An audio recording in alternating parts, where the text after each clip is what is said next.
education is probably one of the root causes of why relationships are failing. Yeah. You agree with that? Yeah.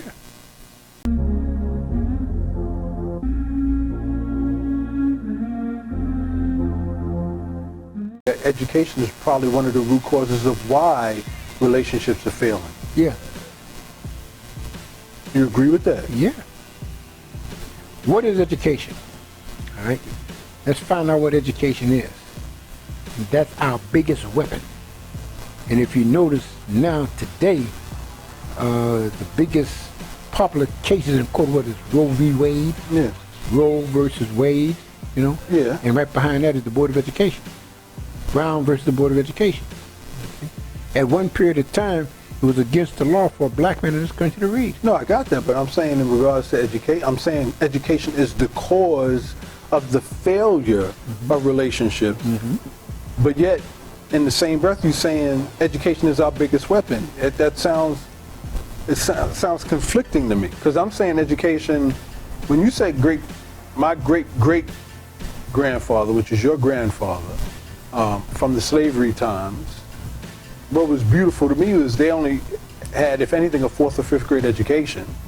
When he would make his money and he would give it to the wife, and she would dole it out around the family because she was the CEO of the household. Yes, you are. Right? Which seems to make sense, which then gives the wife leverage or respect or power, confidence, trust and encouragement, you know, in her area, her domain where she runs.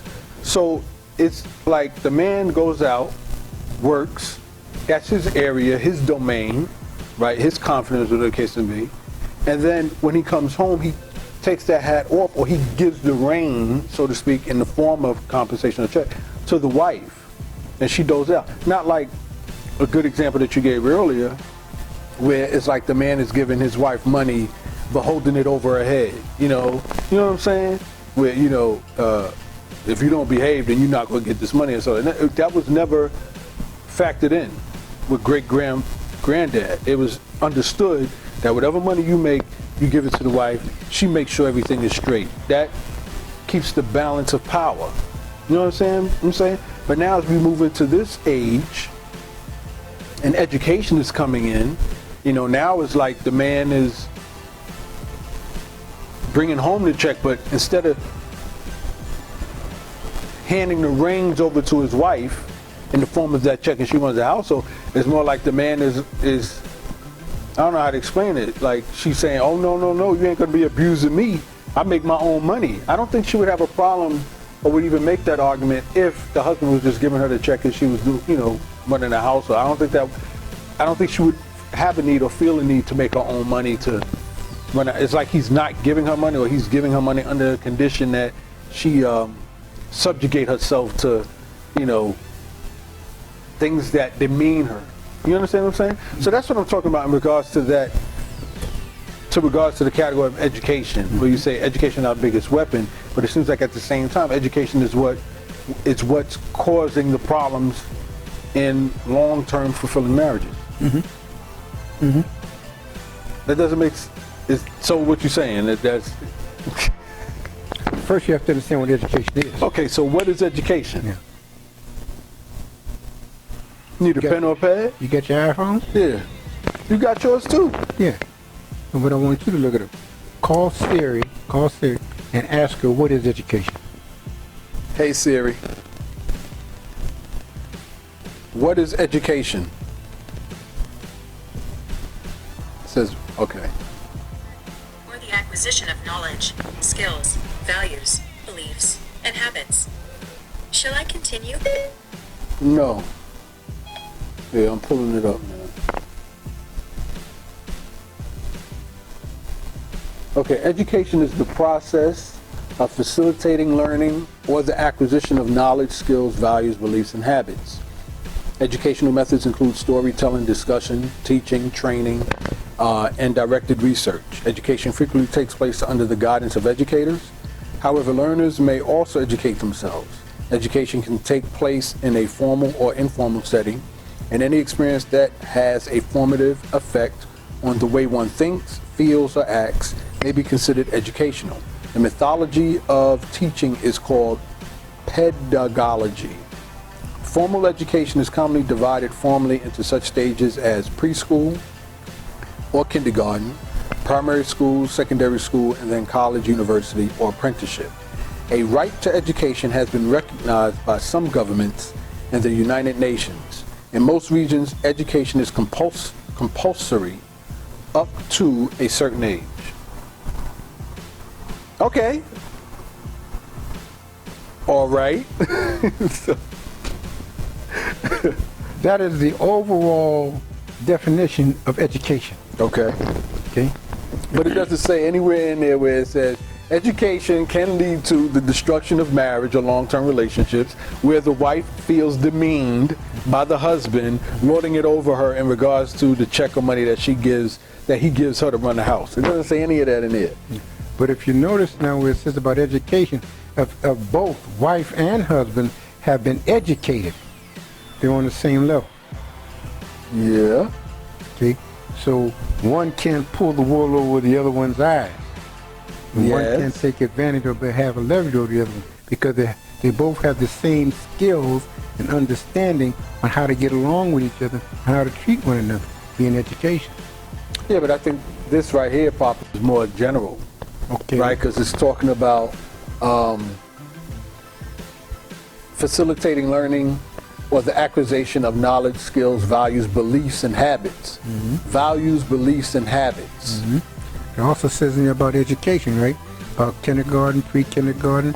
In regards to kindergarten, it says formal education is commonly divided formally into such stages as preschool or kindergarten, primary school, secondary school, and then college, university, or apprenticeship.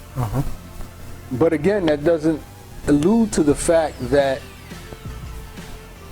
it doesn't address its impact on the failure of relationships, though, or in the context of a marriage.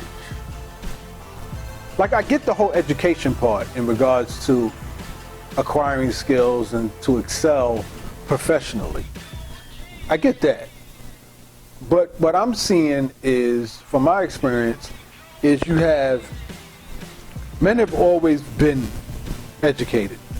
White men, right? As far as slaves coming into the country, that's a whole historical thing where they fiercely fought against the black man to be educated, right? We understand that. But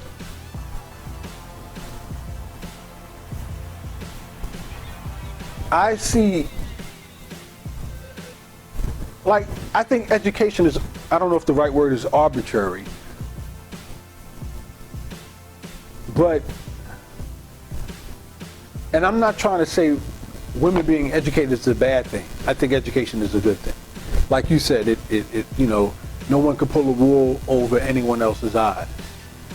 But are you saying that back in my great-grandfather's day, when he came home and gave his wife the check to run the household, he was pulling the wool over her eyes, or she was pulling the wool over his eyes without education?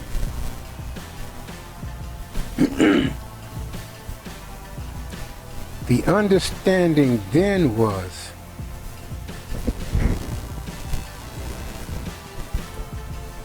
when they got married,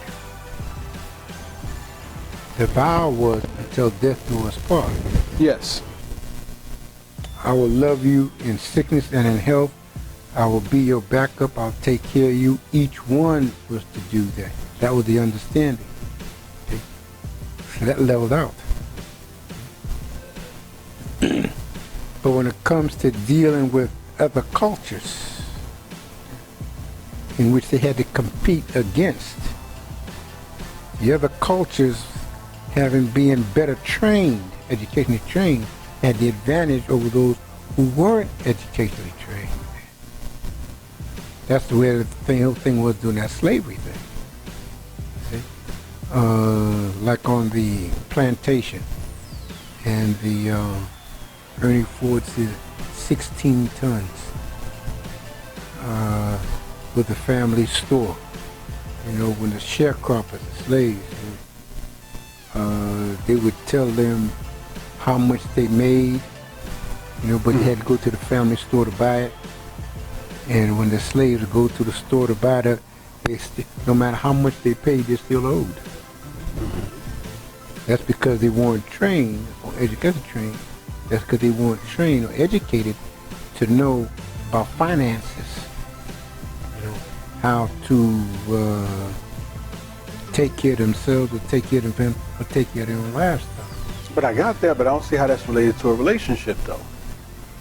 Well, the only way I could put it that way for a relationship is that both male and female, boyfriend and girlfriend, or husband and wife,